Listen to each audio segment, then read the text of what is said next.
Hello, everybody. It's Tuesday, another week in 2022. And we're back. We've got another show for you. And you know who it's with. It's with my man. His name starts with D and ends with Eric, but it also ends with Tom. That's Derek Wilburn. How you doing, Derek? Bro, your intros get more and more professional every single week. How am I doing? Is that your question? Indeed it is. I am being so blessed. I'll tell you what. I just came off of the best Christmas or holiday season of my entire life. I had so much fun. I've got 3 kids. 2 of them got engaged over the holidays. My daughter was proposed to by her boyfriend over Thanksgiving. Then my son proposed to his girlfriend over Christmas. And I'm a professional check writer now. That's what I do is I write checks. I'm going to put that on my resume, check writer, reserving venues and photographers and all this stuff. It's just incredibly expensive getting married, but it's all good. It's all good. Love my kids. Love to see them happy. They found the loves of their lives. And I am the most blessed man alive. I'm just snapping necks and cashing checks. The voice you hear but do not see produces Uncle Tom Talks. And you may not have known this, but he is the 2-time heavyweight champion of the world. They used to call him, during his days in the ring, the Dancing Destroyer. They used to call him the Molten Mountain of Manhood. They used to call him the Count of Monte Fisto, but around here, we just call him Apollo Creed. Apollo Creed. Still, he looks like $9 million. He looks like $9 million, all green and wrinkled. So thank you for coming in to Uncle Tom Talks. This is, I don't even know, this is probably about the 5th week or so I've been doing Uncle Tom Talks on Conservative Daily, conservative-daily.com. Having a ball. I air live from Colorado every Tuesday and Thursday at 4 p.m. Mountain Time. 4 p.m. Mountain, 3 p.m. Pacific. Do the math wherever in the world you are. But bookmark it. Put it on your calendar. You want to be here for Uncle Tom Talks because I tell you, we must wrestle control of the narrative away from the mainstream media. And the way we're going to do it is through new media, through places like conservative-daily.com. This is how we're going to combat them. This is how we're going to do it. It's the only way. You cannot get a fair shake in the big networks. I'm not even talking about them. That patient's dead on the table. ABC, NBC, CBS, 60 Minutes, New York Times. We all know what those places are. Those outfits are a joke. USA Today. But the giants of new media, namely Google, Twitter, YouTube, Facebook, they're even worse. I quit Twitter and Facebook, walked away from 450,000 fans, 450,000 followers across my different platforms, said goodbye to them all, said I can no longer continue to empower this communist. I mean, they banned a sitting president. Okay, they banned him while he was in office. While Trump was in the Oval Office, he was the sitting president, and they banned him, along with any and everybody else that ever says anything complimentary of his policies. And I said, I can't do it. So I left Twitter and Facebook in the dust. I have moved over to Conservative Daily, conservative-daily.com. I hope you will bookmark and be here for Uncle Tom Talks every Tuesday and Thursday at 4 o'clock live, or catch it later if you can't be here live. But I get into some stuff, and tonight I'm going to get into some really good stuff. The title of this show, I titled this show, Thank You, Senator, for That Question. Thank you, Senator, for that question. The parade of robots, rookies, and radicals that are being marched up in front of the Senate Judiciary Committee, nominated by the Biden administration, sit in front of the Judicial Committee for their use, which ultimately results in an up or down vote. The parade of rookies and radicals, it's very concerning. Now, in terms of the title of the show, thank you, Senator, for that question. We understand these people are coached. Of course, I mean, the Trump administration did it, the Obama administration did it, the Bush.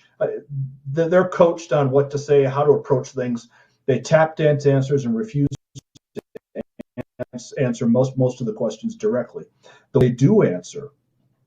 This parade of radicals. I mean, I talked about there's a Uncle Tom Talks in the archives called Parade of Radicals, but that wasn't just limited to, I wasn't just examining judicial nominees. I was looking at Biden appointments across the board and some of the out and out open and professing communists that they tried to appoint to all kinds of administrative agencies, Department of Justice and Environmental Protection and so on and so forth. Tonight, I'm just looking strictly at the people they want on the federal bench, that they want sitting in judgeships in federal courts.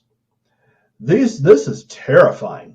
So I talked about Rachel Rollins last weekend, who has been appointed attorney in Massachusetts.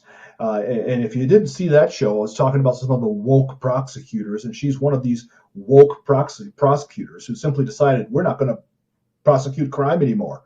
We're just not going to do it. Talked about that on another show. But tonight, we're going to look at some of these people that are sitting in front of the Judiciary Committee in the Senate, which means they have to sit in front of Senator Kennedy. Kennedy, thank God for Senator Kennedy. Good grief, imagine if we had 35 more like him. He is a ninja. He's very, very smart, clearly. And he's very articulate. He's pretty funny. He's actually pretty humorous in the way he approaches these things. But he has I don't know if Kennedy was a prosecutor like Ted Cruz was. He may have been. I'm just not sure. But good prosecutors have ways of setting traps, right? They walk you right down the path and get you feeling comfortable, whatever, then the trap snaps shut on you. Kennedy is really good at doing that. But what he's basically done is he has exposed these people using their own words, using their own writings. The people that the Biden administration want to be appointed to appellate courts, to federal courts, are unbelievable. It is the woke mentality, social justice, liberalism run amok, that they want these people in our court systems for life. But they don't want them because of their experience, because of their depth of knowledge, because of their time in legal practice, and they're worthy. They've earned a position.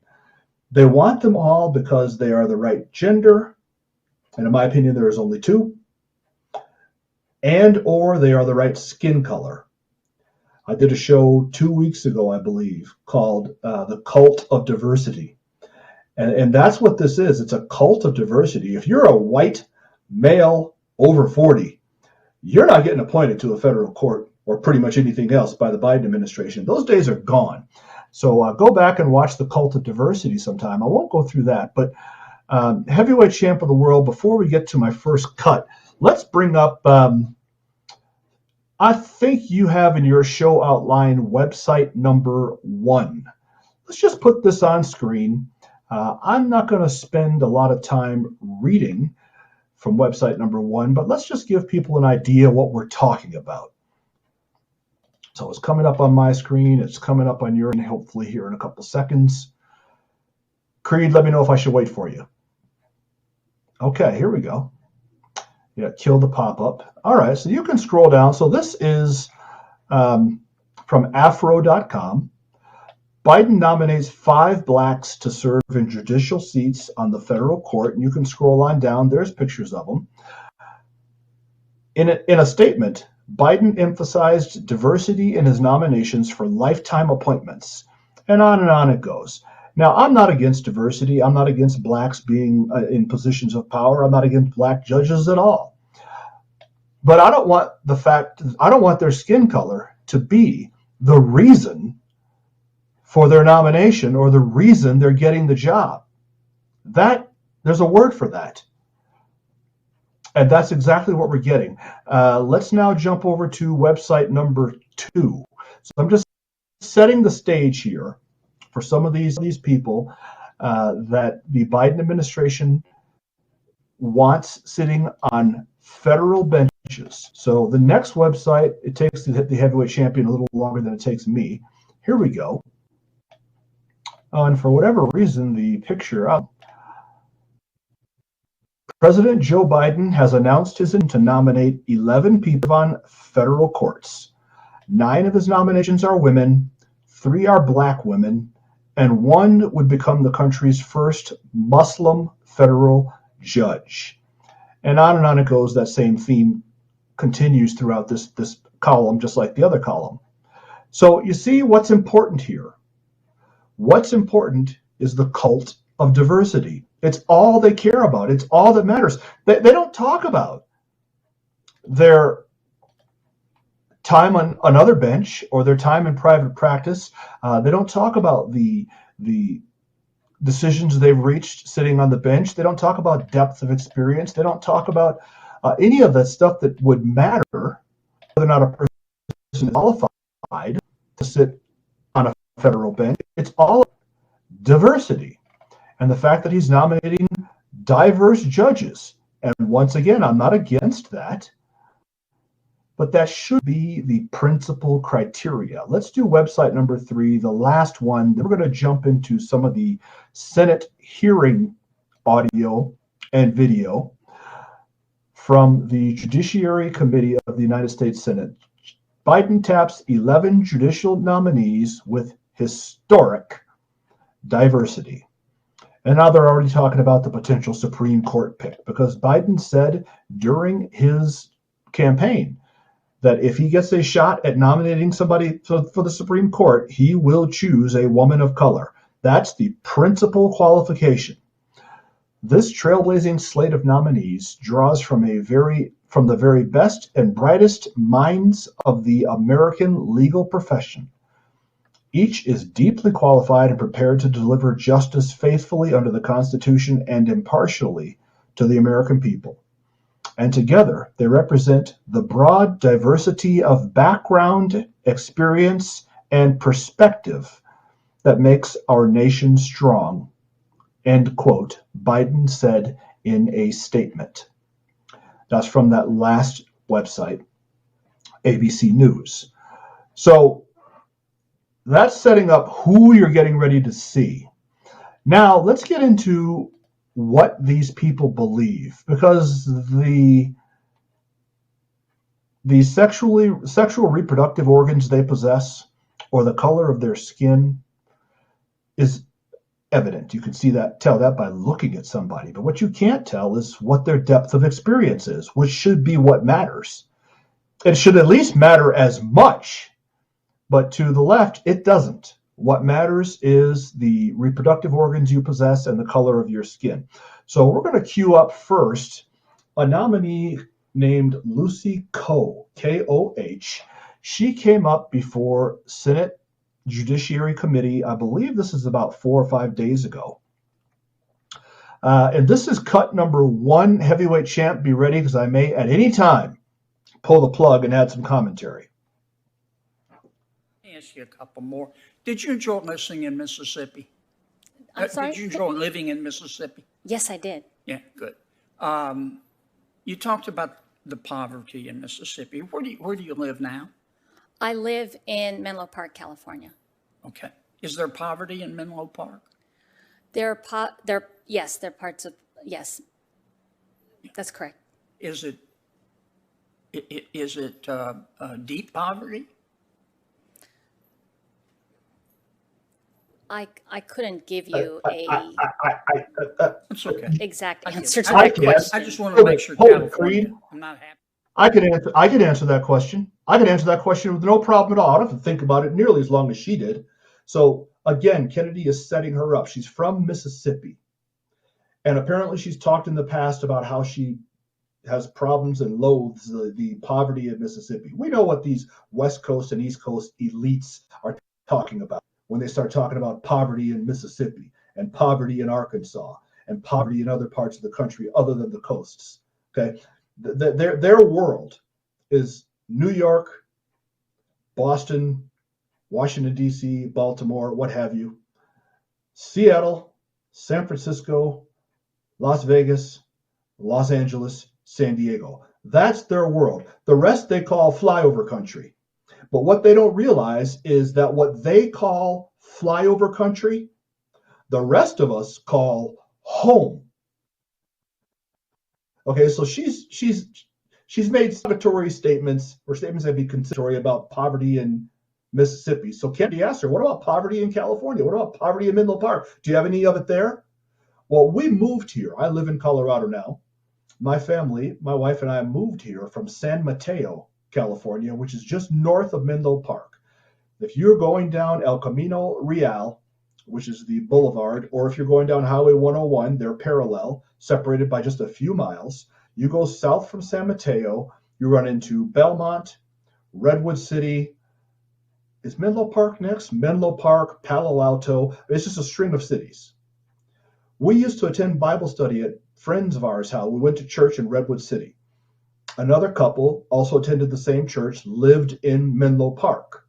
Still do. Ignatius, Iggy, Aaron, friends of ours to this day. We did Bible study in their house. This is the mid to late 1990s. Their house was in the flats. So in the Bay Area, you have the body of water, then you have the kind of the flats, and then you go up into the mountainsides. Down in the flats is where the less expensive real estate is. In this part of Menlo Park where they were, it's bungalows. If you know what a bungalow is, basically rubber stamp cookie cutter houses, 2-bedroom, 1 bath, some of them 3-bedroom, 1 bath, typically no garage, maybe a carport on the side, 964 square feet kind of thing. Just little bitty cookie cutter houses, row after row after row. They had one of those houses in Menlo Park. Iggy told me, this is a handful of months ago, that a house just like his, right across the street from his, sent me a picture of it, came on the market at $1.3 million. A 2 or 3 bedroom, 1 bath, 950 square foot bungalow, $1.3 million in Menlo Park. Move it a little further south to Palo Alto, which is where Stanford University is. That 1.3 just probably became 1.8. So is there poverty in Menlo Park? Yeah, there's poverty in Menlo Park. There are people who are barely getting by. They're making $290,000 a year, and they are this close to being impoverished. In fact, in San Francisco today, if you earn $117,000 annually, you are considered impoverished. If you make $117,000 a year in San Francisco, you're sleeping underneath a bridge and digging through dumpsters for food. So, yeah, he nailed her right there. This is a West Coast elite, a Menlo Park, Palo Alto, Californian who's looking down her nose at the poor people of Mississippi, which just happens to be where she's from. Roll it.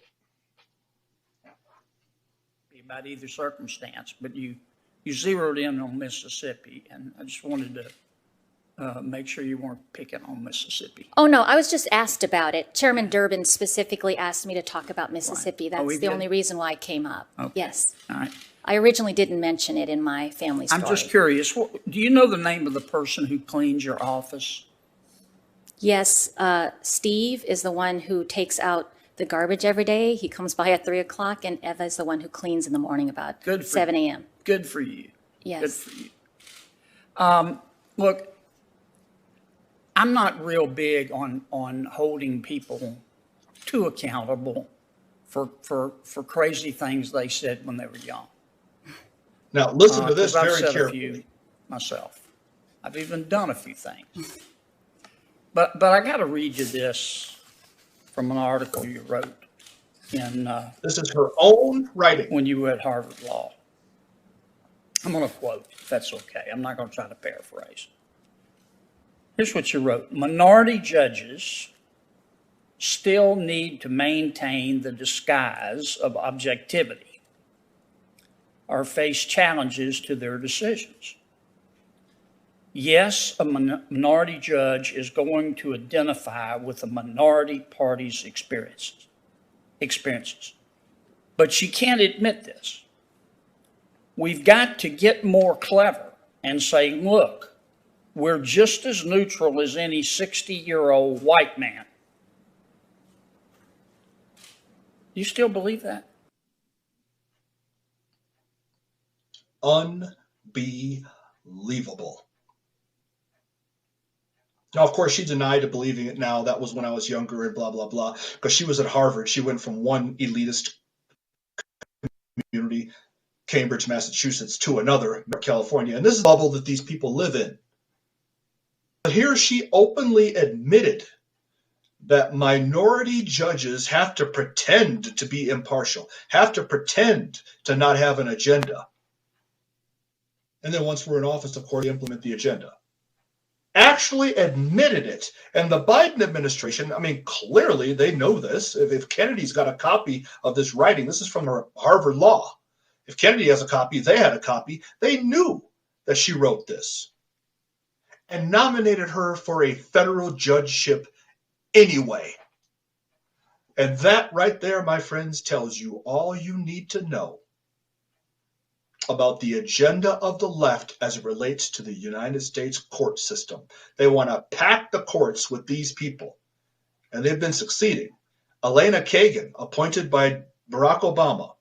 Elena Kagan had never served a single day as a judge at any level in her life. She had never been a judge and was appointed to the Supreme Court by Barack Obama. Do you know what Elena Kagan's claim to fame is?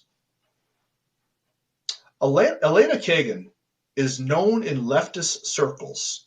She was president of Harvard Law. She is known as being the person responsible for the queering of Harvard Law. Queer, ing, verb. Responsible for the queering of Harvard Law. That's what she's known for. And this now is a Supreme Court justice. This woman here made it clear in her own writing at Harvard Law that we, ethnic minorities and women, basically have to lie about what we believe in order to get access to the corridors of power, then implement the radicalness that we really want. They knew that and sent her up to be confirmed anyway. And only somebody like Kennedy would bring this to her attention. Of course, the Democrats on Senate Judiciary would never even mention it. They're fine with it. This is a parade. This is a parade of rookies, robots, and radicals. So now we're going to move on to cut two. So cut two is both Kennedy and another senator. I forget which one. What's her name with the blonde hair? Well, you'll see in a minute. This is some questioning of multiple candidates. This entire cut, I think, Creed, I think this is neighborhood of 10 or 11 minutes. It's long. So we're going to chop this up because, again, these are the people that the presidential administration wants appointed for life to the federal court systems. If I'm watching this and I'm a white male, 57 years old, and I know that I have to come up before one of these judges for whatever the reason, civil, criminal, whatever the case may be, do I have any confidence that I'm going to be getting a fair and impartial hearing by these individuals? I'm not a white male, but if you're a white male, 63 years old, heaven forbid of financial means, you're a 63-year-old white male and you've averaged $490,000 of income each of the last 17 years. Okay, you're a multimillionaire. And you're going to come up in front of these judges and tell me that you're going to get a fair shake. Let's cue up cut number two. Creed, roll it whenever you're ready. Judge Slaughter, I'm sorry. Let me see here. Judge, you're on the Superior Court of California? Yes, Senator, thank you. Right, okay. I see where you've done a lot of speaking about diversity, which I support. Is the Superior Court of California, in your judgment, systemically racist? Thank you for your question, Senator. That is a question, I think, for policymakers. And as a sitting judge, any matter that could be an impending or pending matter, I cannot answer that. Let me stop you, Judge, because I've heard this song before. I will stipulate that I don't want to ask how you're going to rule on a case. I'm just trying to get to know y'all. And I just want your opinion. You're there now. So you've had some experience. Do you think it's systemically racist or not? Thank you for your question. As a sitting judge, I cannot prejudge issues, and that's the type of issue that could come before me as a judge. But I can't tell you the methodology that I would use, and it'd be similar to the nearly 8 years. Let me ask you this. You're not going to answer the question, Judge, and I really think that's a mistake. That I know y'all are coached, and I get all that. But I really think it's a mistake not to answer stuff straight up and to hide behind this business of, well, I'll research the law and all that. And I get it. I mean, it happens in Republican administrations too. But our job is to try to get to know you. Do you think that America is mostly good or mostly bad? Thank you for your question, Senator. You're welcome. Thank you for that Mostly question. good. I'm very proud to be in the greatest country. Okay. And thank you. You believe that? Mr. Chairman. All right, hold it Mr. right there. Mathis, you have So, Slaughter, so obviously another ethnic minority because diversity is important. So he refuses to answer the question concerning whether or not the California Superior Court is systemically racist, because that's an issue that might come up before him. No, it's not. No one is going to sue Superior Court or Appellate Court because they believe that it is systemically racist. This is a case that is not going to come up before him as a judge. It's very difficult to imagine a situation in which the court itself could be named as a defendant in a racism case. I suppose it's possible. I'm not a lawyer. I've never studied law, but you don't see that. Now, a case could come before him where a plaintiff is claiming some other form of racism that they're the victim of. That happens all the time. But not whether or not the court itself is systemically racist. But he's simply not going to answer the question. He's going to thank them for the question. Thank you very much for that question, Senator. And then tap dance. Now, this next individual, these next two people don't tap dance. They just sit there and admit, I don't know anything. Literally, they sit right there and they're asked specific questions by senators who are lawyers and admit, I don't know. So we're talking about O.J.T. We're talking about getting judges on the job training. The Biden administration just wants to get them on the bench any way they can, and then we'll figure out the rest later. Roll it. Family. And these children are so well behaved. They're going to deserve a special treat at the end of the day. Mr. Chairman, I do want to say for the record, the White House is being inaccurate in their representation of their outreach. And I think that that is important to note.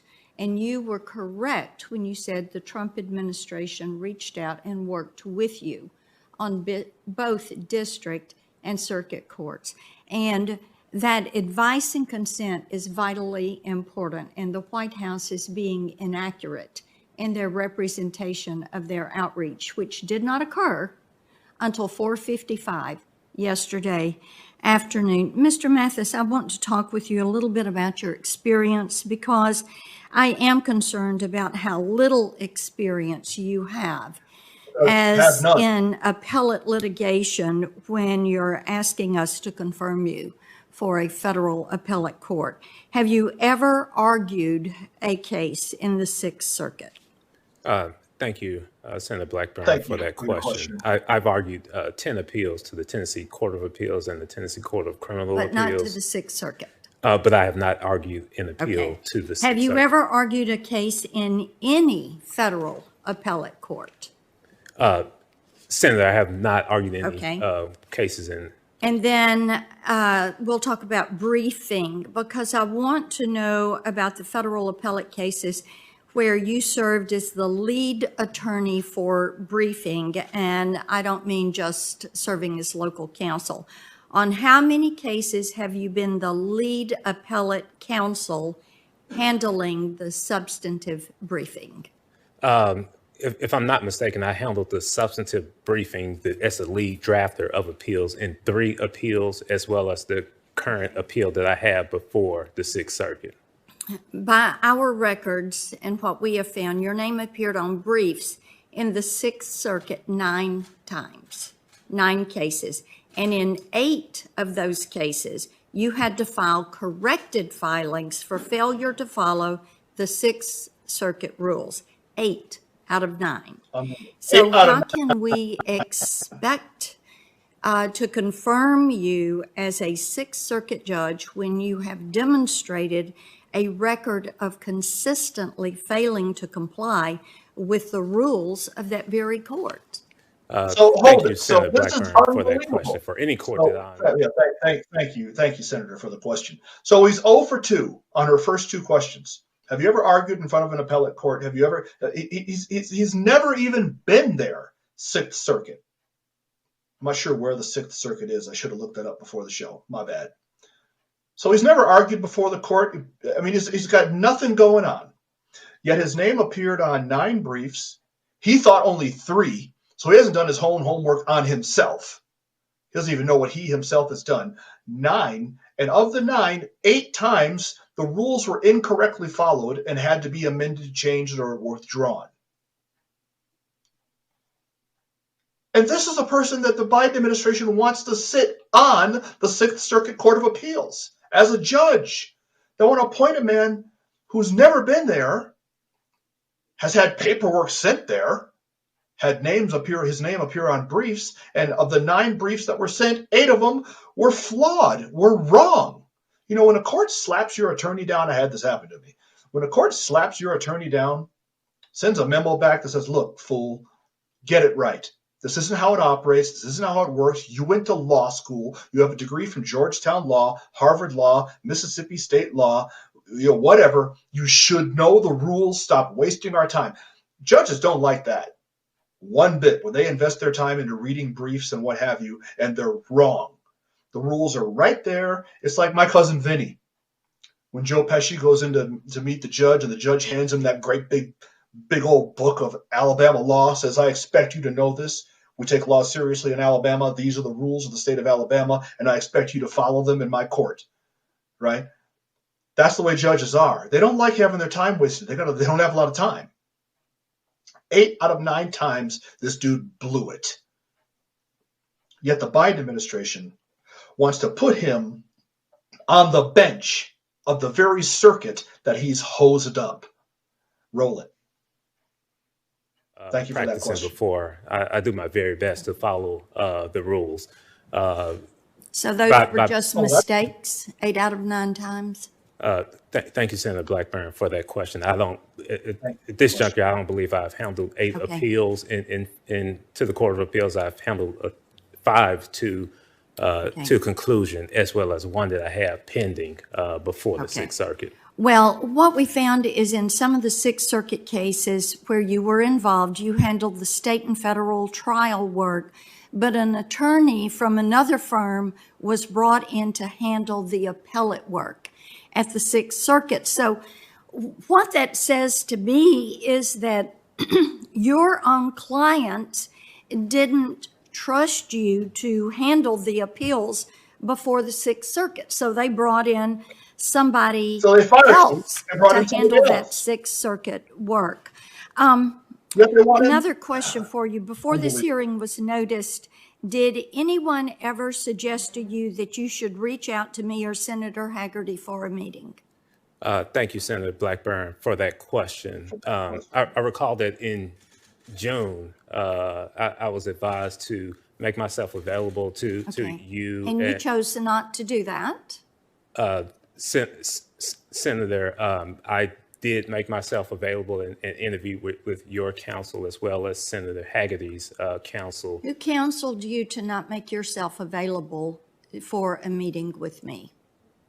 Thank you, Senator, for that question. I was never counseled to not have a meeting with you. I was happy to meet with your counsel in June. Okay, I know that you were made aware of my desire to meet with you after you were nominated. Are you telling this committee that no one ever told you that I wanted to have the opportunity to meet with you? Senator, I was not aware of a request to meet with you, but I would be happy to meet with you. Well, I know you were made aware, and I know for a fact that you were made aware of my concerns about your lack of experience, and that was well over a month ago. And I think it's of concern that you would have chosen not to reach out and close that loop. Thank you, Mr. Chairman. My time's expired. Thank you, Senator. And Senator Hirono is on. I hope she's Senator on Kennedy. board here. I went a little over, and you're welcome to do the same if you wish. Okay, now this is really, Thank you, my really friend. interesting. Congratulations to all of you. I hope to be able to ask each of you some questions, but I do want to stay within my my time limit. Let's start with Ms. Clark. You've been nominated by President Biden, served on the federal district court, which means, of course, that the Court of Appeal is going to review all of your decisions. What is the appellate standard of review for question of fact? Thank you for the question, Senator. I have not worked on an appeal in my 14 years of experience. I believe that it is reviewed based on abuse of discretion would be this. No, it's clear error. Clear error. As the federal district court judge, you're going to have a lot of discretion on determining She doesn't facts. even know. How about if somebody appeals one of your decision and they say you made a mistake on the law? What's the appellate standard of review? Thank you for the question, Senator. Again, You're welcome. as I mentioned, I have not worked on appeals. If a question like that came before me, I would thoroughly research the law. I understand that there's de novo review, abuse of discretion, and clear error are the different standards. Okay, but you don't know today the answer. Thank you for the question, Senator. It would be welcome. something that I would need to research further. Okay. How about a mixed question of fact and law? What's the standard of review on that? Thank you for the question, Senator. Again, my understanding are that the different levels of review are de novo, abuse of discretion, and clear error. Well, but that's a question of law and fact is different. Thank you for the question, Senator. You're welcome. Again, in my 14 years of experience, that is not an issue that has confronted me. Okay. All right. Well, you've been nominated for the Southern District, I think. Is that right? That is correct. So you'll see a lot of securities cases? Yes. Okay. Tell me what SEC Rule 10b-5 is. That's a rule that deals with fraud.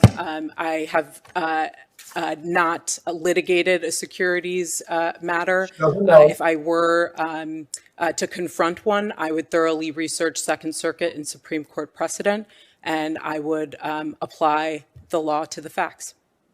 O.J.T. Ms. Clark, you've been nominated to the Southern District of New York. It's where most of our securities cases are litigated. And SEC Rule 10b-5 is about as basic as you can get. You want to take another crack at that and tell me what Rule 10b-5 does? Thank you again for the question, Senator. I regularly confront new issues of law in my practice, and when I do, I'm I regularly thoroughly research the issue. I know you're going to thoroughly research it, but are you telling me today you don't know what Rule 10b-5 is? I only have that basic understanding. Okay. All right. She has no idea. None. She has no idea. He asked her 3 relatively fundamental items for a judge or someone trying to become one, and she's 0 for 3 and falls back on, if that were to come before me, I'd research it and learn. We're not appointing assistant coaches to your kids' soccer team where they can kind of learn the rules and how soccer's played on the fly. This is a federal judge in the circuit, lower New York, that encompasses Wall Street, Manhattan. I mean, Bear Stearns and I mean, all this stuff. These are very high profile, powerful firms, powerful attorneys, rich, powerful people in and out of these courts appealing decisions from years ago. I mean, this stuff gets huge. It runs into the billions, the tens of billions of dollars that these judges have to deal with and handle on a daily basis. I mean, when you get the CEO of Bears, Merrill Lynch, whatever, embroiled in a lawsuit against 500 or 600 investors in a class action. I mean, you get the idea. This is huge. This isn't deciding whose responsibility it is to repair a crack in the sidewalk. This is gigantic. Titans of industry, business, and finance coming before this woman. And she doesn't even know anything. He asked her three basic, I mean, if he had really gone deep and gotten to some of the different decisions of appellate, how appellate decisions are made and the level of detail he went to, instead of going to level 1, he went to level 10. She couldn't have done anything besides sit there and look just as idiotic as she did. Thank you very much for that question. I don't know. These are the people the Biden administration wants sitting on federal benches across the country. Why? Not because they have depth of experience. They don't have any. We just saw that. Not because they have depth of knowledge. They don't have any. We just saw that. Not because that they have been judges at various levels throughout their career and have demonstrated an ability to uphold the Constitution, to judge fairly, and have a track record that can be examined to reach the decisions that this is somebody we want in the highest levels of our judicial system. That's not why.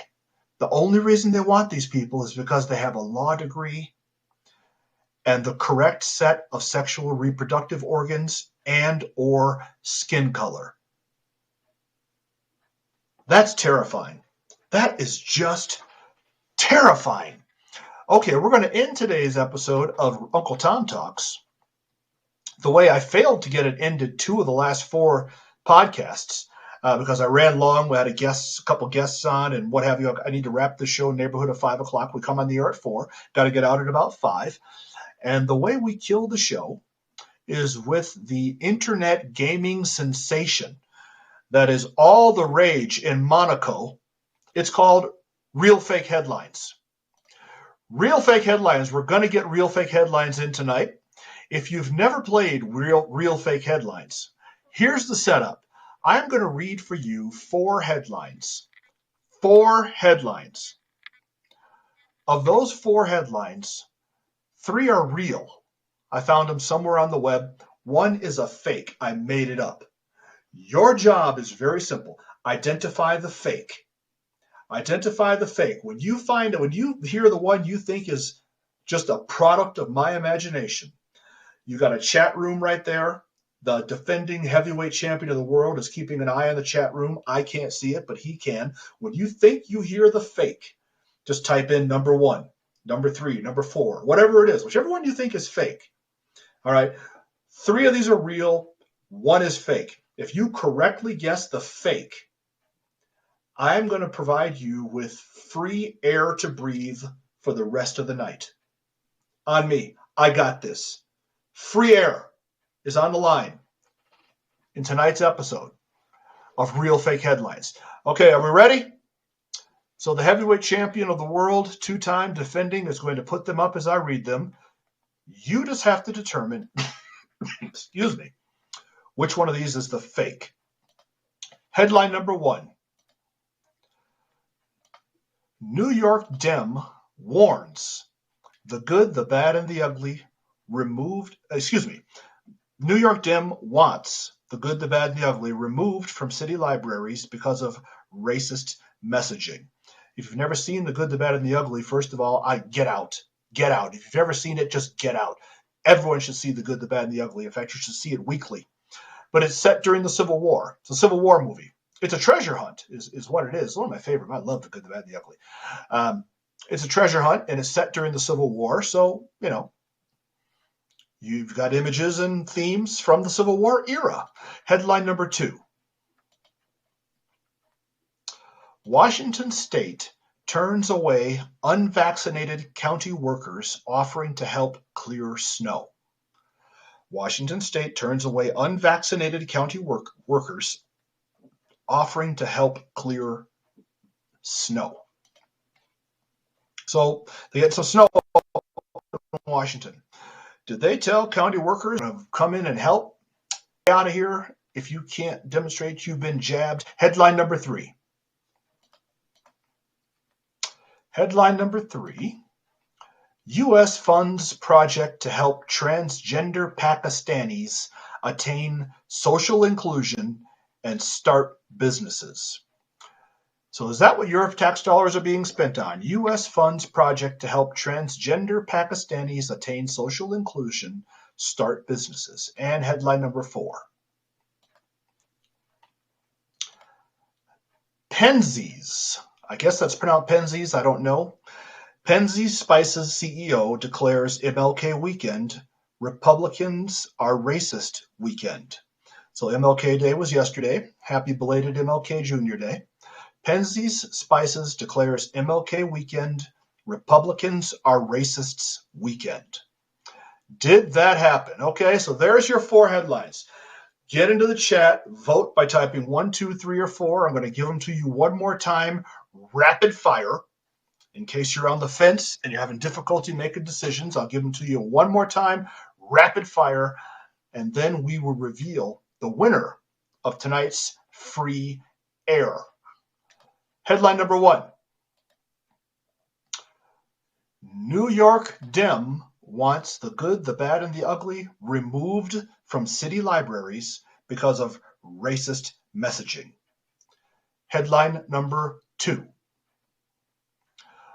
Washington State turns away unvaccinated county workers offering to help clear snow. Headline number 3. U.S. funds project to help transgender Pakistanis attain social inclusion, start businesses. And headline number 4. Penzies Spices CEO declares MLK weekend, quote, Republicans are racists weekend, end quote. Get your votes in, 1, 2, 3, or 4. Everybody could use more air. We're running out. We're low on air. Heavyweight champ, do we have any votes?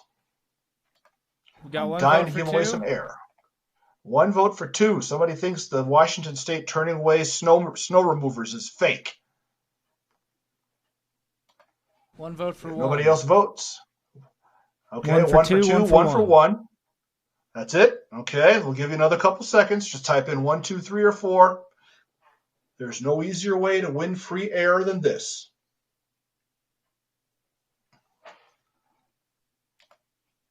Yeah, we got a slow night, huh?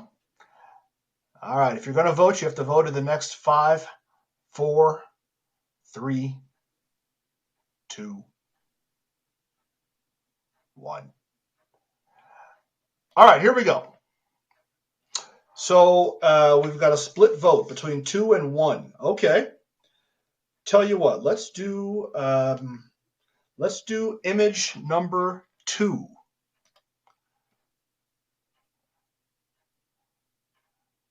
Former heavyweight champ. Number 2 is real. Washington State turns away unvaccinated county workers offering to help clear snow. So this is individuals from a different county than where the snow was falling and needed to be cleared. So the state of Washington was turning away people not because they were unvaccinated, which, by the way, we all need to stop saying that. Okay, it isn't a vaccination, but that's the headline. They're turning away people not because they are unvaccinated. They turned them away and refused their help because of the existence of the possibility that they might be unvaccinated. Okay, so these workers work in a county that does not have mandatory vaccination requirements. So they may have gotten the jab, they may not have. Washington State tells them, based strictly upon the possibility you didn't get jabbed, we don't want your help. That's how radical, that's how just insane, how nuts this whole thing has gotten. On nothing but the basis of the possibility that maybe you haven't been jabbed, we'll let our motorists take theirs out there in the snow. Let's put up headline number 4, image number 4.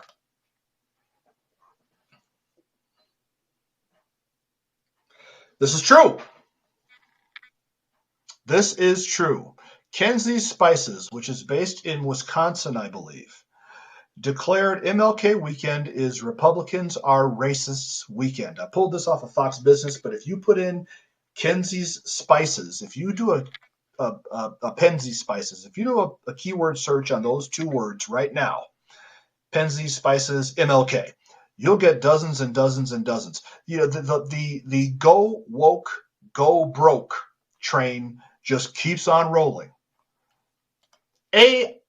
How prejudiced is that? How bigoted is that to paint an entire group of people, an entire class of people, somewhere in the neighborhood of 65 million registered Republicans in this country, to call every single one of them racists? So you are a racist by virtue of your voter registration alone. Just by virtue of that, you're a racist. Not to mention, how stupid are you to insult potentially half of your customers in this manner? Go woke, go broke. But these people are so married to their hate and ideology that they don't care. I didn't look to see if this is a publicly owned company, but if it is, if this company has a board of directors and has publicly traded stock, and the CEO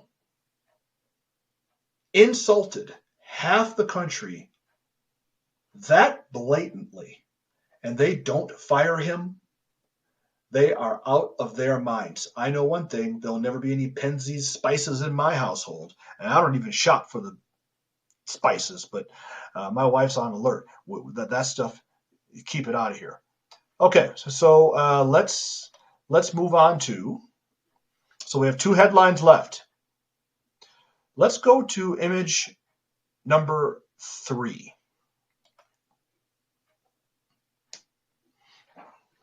This is real. This is real. Your tax dollars at work. Your government is funding a project for transgender Pakistanis.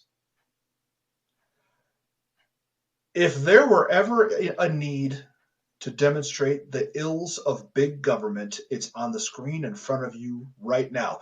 With all the problems we have, with all the massive spending, massive debt, all the problems with homelessness and veterans committing suicide, and with all the stuff going on in this country, why in the world, even if all that stuff weren't going on, but with all that stuff going on, why in the world is your tax dollars and mine being spent on something like this? It is beyond. I'll tell you why. Because of the ignorance of the populace. Most people have no idea. Thank God for organizations like Judicial Watch, who do keep an eye on these things and publish it, but only people like you and I who are plugged into organizations like Judicial Watch. We're the only ones who know. Jane Doe and John Doe, yet John Q. Citizen, has no idea that buried somewhere on page 1042 of some massive spending bill was the appropriation of his tax dollars to fund a transgender Pakistani program. That's how out of control our government is. And then you can put up headline number 1. Headline number 1, and whoever voted for it, you just won a night's supply of free air, because headline number 1 is a fake. That's the fake. I made it up. One of my favorite movies, top 5.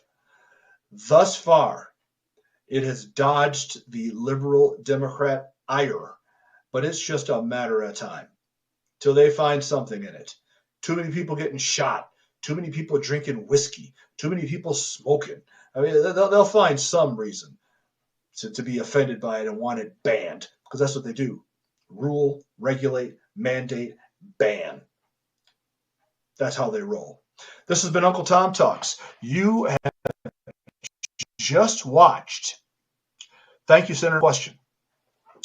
Some robots, rookies, and just malcontents that the Biden administration wants to appoint to federal benches, who have their grasp of the law and legal concepts is loose at best.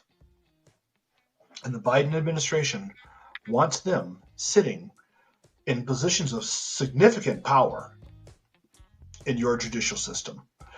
Derek Wilbert, Uncle Tom Talks, will be back on the air live 4 o'clock Mountain Standard Time Thursday afternoon.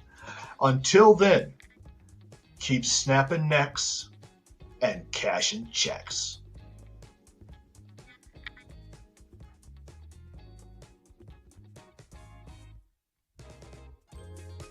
This has been another episode of Uncle Tom Talks.